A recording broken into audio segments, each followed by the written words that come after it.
The night air was heavy with tension. Through the windows, moonlight carved jagged shadows across the walls of the Greer mansion, long and silver like knives. Inside, in the study, a single desk lamp burned low. The only sound was the soft scrape of paper against wood, one sheet sliding across a polished surface. The silence stretched, taut and brittle. No one dared speak. No one moved. In that suspended moment, everything they believed about their family was about to be exposed. A hand trembled, reaching for the document. The signature, delicate, precise, glowed in the lamp's glow. And then the door cracked open, that tiny sound echoing like a pistol shot. The betrayal would unfold in the next minutes, years of lies unraveling as the truth clawed its way free from the shadows of trust. A confession would shatter their illusions. An inheritance hidden for decades would become the fault line along which everything broke. Before we go deeper into this chilling case, I'd love to know, where are you watching from tonight? Drop your city or country in the comments. And as the details unfold, tell us, do you believe this was an act of greed, betrayal, or something darker? Also, if you're drawn to haunting mysteries like this one, please hit the like button and subscribe. It helps us keep these secrets exposed and bring you more stories that the world should never forget. The Greer family had always appeared solid from the outside, rooted in old wealth, steeped in tradition, with the kind of polished veneer that hides cracks. This is a story that began in the mid-1990s in a wealthy suburb of Cleveland, Ohio. In a tree-lined neighborhood where lawn sprinklers hissed in the misty mornings and neighbors nodded in cursory cordiality. The patriarch, Walter Greer, was a self-made businessman, a quietly ruthless man who built a modest empire in real estate and development. His wife, Eleanor, had married into his ambition, casting herself in the role of hostess, mother, keeper of appearances.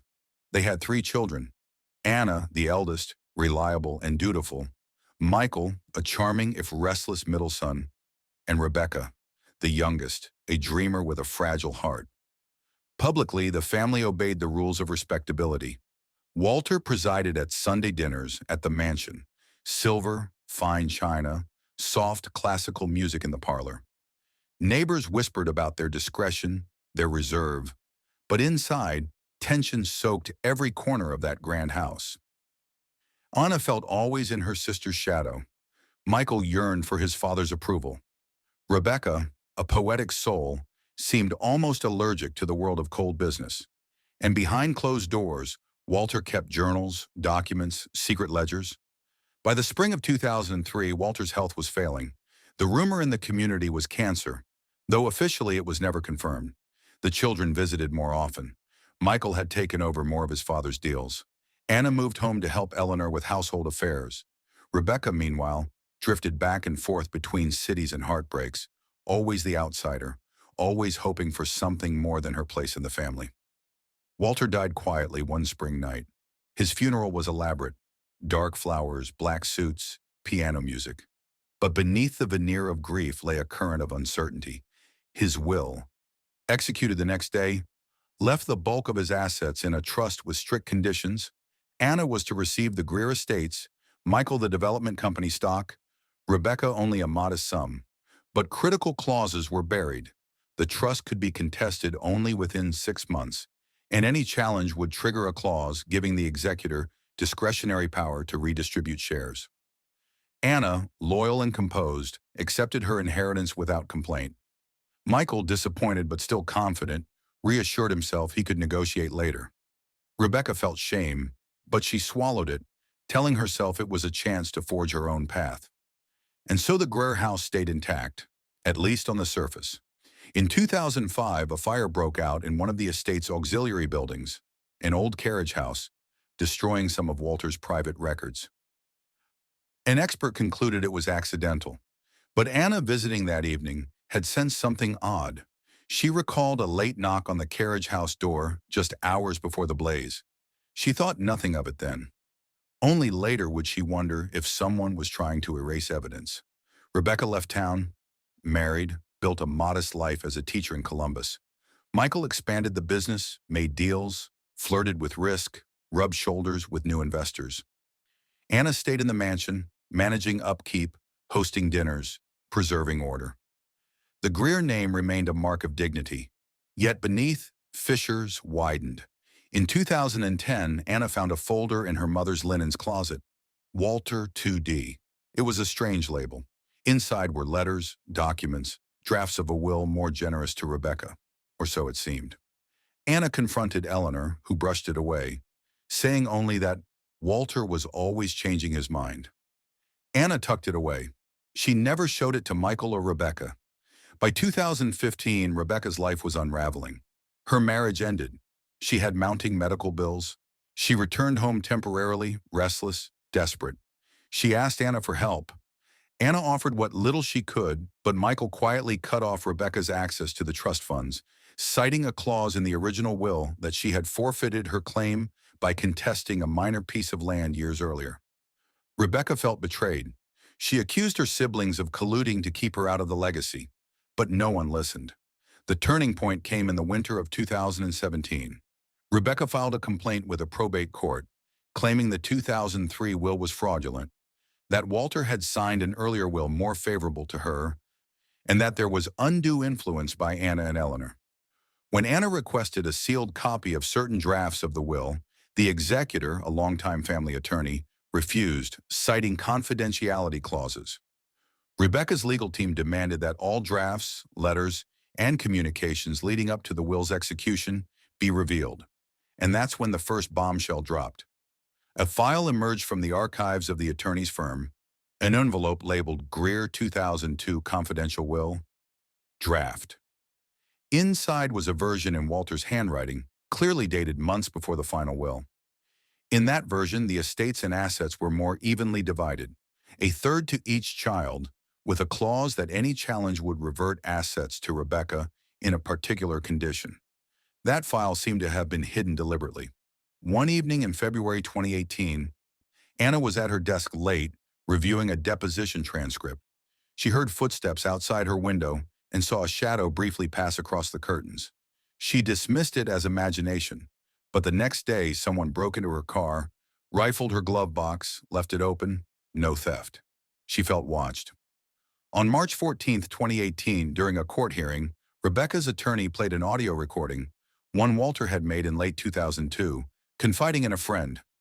"If anything ever happens to me, Anna must not be allowed to claim the estate alone. Rebecca must be guarded against being frozen out." The friend confirmed the reliability. For the first time, the family's darkest secret was being dragged into the courtroom. The truth was exposed. "Your sister deserves her full share," Walter is heard saying. "Don't let them lock her out." The room went silent. Anna's face fell. Michael tried to rise, but his lawyer asked him to sit. Eleanor sat behind them, expression unreadable. Later, Rebecca revealed a second document, handwritten annotations by Walter in 2002 in pencil, referencing a land parcel that Anna never knew existed. Land in a small Ohio county, transferred secretly to a shell company controlled by Rebecca. Rebecca claimed Walter had intended that land to be hers. Michael and Anna had no knowledge. That revelation redefined the ownership map entirely. The courtroom nearly exploded into chaos. But a moment later, the judge ordered a pause. Attorneys huddled. The Greer name, once a bastion of honor, now lay cracked and fragile under scrutiny. This was only the beginning. Investigators now pored over bank logs, property deeds, emails, and hidden ledgers. A forensic accountant unearthed a trail of money transfers from the estate accounts, weeks before Walter's death, into shell companies. Some payments led to firms linked to Anna's management company. When confronted, Anna's lawyer insisted they were legitimate business expenses. Yet emails from 2002 surfaced. Anna writing to an accountant, "Make sure Rebecca has no clue about Parcel C." In one message, she warns, "Rebecca cannot see these files. Keep them off record." One investigator, reviewing old power bills, noticed a discrepancy. The carriage house fire had been preceded by an odd usage spike in electricity late at night. Lights on for hours. The burn pattern suggested accelerants. Combined with Anna's recollection of a knock that night, suspicion mounted that the fire may have been a deliberate act to destroy incriminating documents. Michael, meanwhile, tried to distance himself. He claimed he never authorized document destruction, never knew of the alternate will drafts, but when questioned, he couldn't explain why a safe in his father's home, accessible only by his key, had been opened weeks before Walter's death. He said he used it to collect old photographs. No record exists. One dramatic moment, the judge ordered all original documents in the law firm's vault to be delivered for inspection. When the boxes arrived in court, a key folder was missing. Rebecca's lawyer confronted Anna's legal counsel, who claimed clerical error. But then the missing file appeared, mailed overnight, on a courier slip, surprisingly late, delivered just hours before the hearing. The courtroom buzzed. Someone had known what papers would be delivered. Every piece of evidence, every revelation, began to converge on a pattern of betrayal. Anna and Eleanor manipulating Walter in his final years, suppressing drafts, and possibly orchestrating the fire that erased critical documents. Rebecca insisted the original will Walter truly intended was the 2002 draft, and that she had been cheated. Anna insisted Walter had changed his mind and granted full control to her in 2003. Michael vacillated, torn between loyalty and fear. Outside the courthouse, the public and media descended, the Greer family dynasty exposed for the first time. Neighbors whispered, social media erupted. The story became a local sensation. The aura of dignity crumbled. By late 2018, investigators recommended criminal referral.